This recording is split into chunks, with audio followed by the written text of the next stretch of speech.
Seenaa gabaabaa Jaalladhii Gammadaa. Jaalladhii Gammadaa maqaan dhaloota isaa Qaasim Haaji Usmaan Roobaa jedhama. Maqaan ittiin beekamu maqaa qabsoo Nadhii Gammadaa jedhamuun beekama. Nadhiin bara 1955 kutaa Arsii Ona Zuwaay Dugdaa keessatti abbaa isaa Haaji Usmaan Roobaa fi haadha isaa Aadde Amiinaa Borseerraa dhalate. Jaalladhii Gammadaa obboleewwan dhiiraa 8 fi dubara 4 waliin dhalate.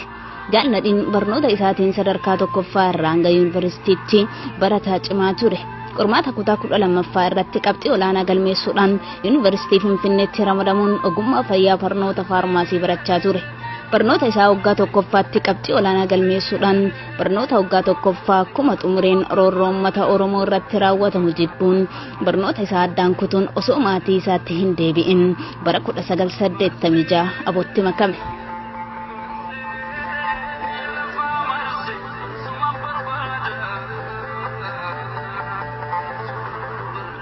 Nadhiin bara 1993 walga'ii aboo irratti hirmaachuuf wardiyoota isaa jaa wajjin osoo gara iddoo bookee 27 jedhamutti deemuun bakka Asagoo jedhamu tan daangaa Arsii Harargee jidduutti argamtutti butamee achi buuteen isaa dhabame. Nadhiin goota sammuu qaroo kan yoo dubbatu haasawa isaa jechoota akka rasaasaatti onnee nama kutu kan sagalee onnattummaa fi kutannoon dubbatu saniin hedduu beekama. Akkuma sagalee haasawa isaa Nadhiin goota murannoo fi kutannoo dhugaa qabudha. Har'amee jechoota muraasa dhaadannoo gatii qabdu ta'uu kan haasawa isaa humna qabeessa keessaa walitti guureen haa yaadannu.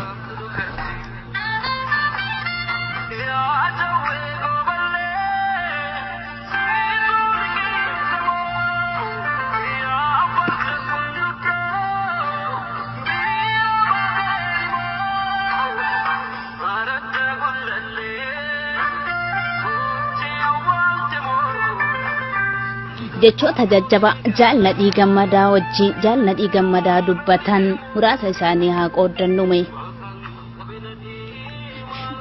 Biyya keenya jaalannu nama wajjin qooddanna. Feenu ammoo akka barbaannetti bulfachuun mirga keenya. Osoo alagaan biyya keenya irratti nu bulchuuf lafa dhiitu kan hidhatee muratee dhaaddatu nuti ammoo mirga keenya kabachiisuudhaaf wanti murachuun hanqisu hin jiru.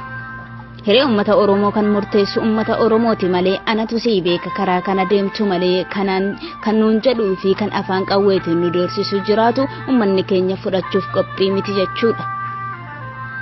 Seenaa abbootii keenyaa kan aanolitti dhuman san jiraachisuun biyya keenya Oromiyaa harka Oromootti Oromiyaa harka ilmaan haqaa kan Oromoo uummata Oromootiif dhaabbatanitti galchuu qofaan. Hundi keenya uummanni Oromoo bakka iyyuu harka wal qabannee waliin dhaabbannee waan warri aanolitti wareegamaniif san gatii itti godhuudhaaf fuuldura haa tarkaanfannu. Oromoon tokko amantiin addaan ba'u, Oromoon gosaan addaan ba'u, lagaan addaan ba'u, gaaraan addaan ba'u. Kan Oromoo adda qoqqooduuf tattaafatu haa badu. Biyya Oromoo irratti abbaan biyyaa Oromoodha. Biyya Oromoo irratti Oromoo malee namni biraa murteessuu hin danda'u. Kan warra biraa irratti murteessisu dhidhiibu haa badu. Jaalladhii Gammadaa akkuma barnoota maatii isaa biraa manaa bahetti barnoota isaa addaan kutuun roorroo saba isaa irra gahaa jirtu sammuun isaa taa'ee ilaaluu waan dadhabdeef qabsoo Oromoo aboodhaan gaggeeffamutti makamuun hanga har'aatti achi buuteen isaa dhabame. Jaalladhii Gammadaa naannoo Tigraay keessatti hidhamee dararamaa jira kan jedhuu fi Nadhiin ajjeefameera kan jedhu yaadota qabataman hin taanetu jira. Uummanni Oromoo goota sabaaf jedhee achi buuteen isaa dhabamte barbaachuun dirqama Oromummaati.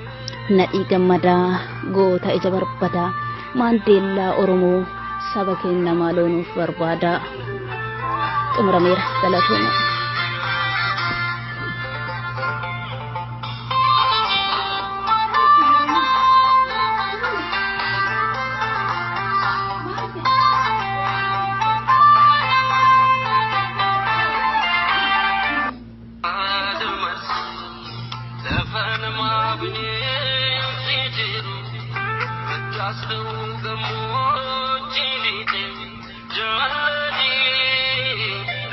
Jaalladhii Gammadaa